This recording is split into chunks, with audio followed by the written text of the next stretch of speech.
Gahanap kami ng gagamba, guys. Panahon pa ng gagamba ngayon. Hanap tayo. Kuya Dong, patingin ang ano mo, gagamba mo. Ayan guys, oh.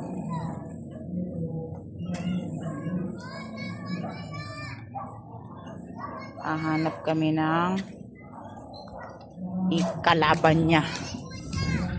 Tayo ng kalaban dito sa mga mangga.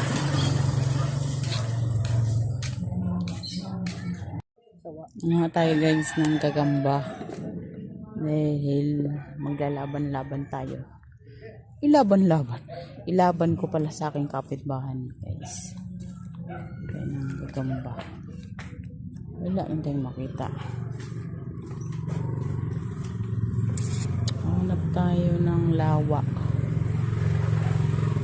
Para sigurado may bahay yun guys.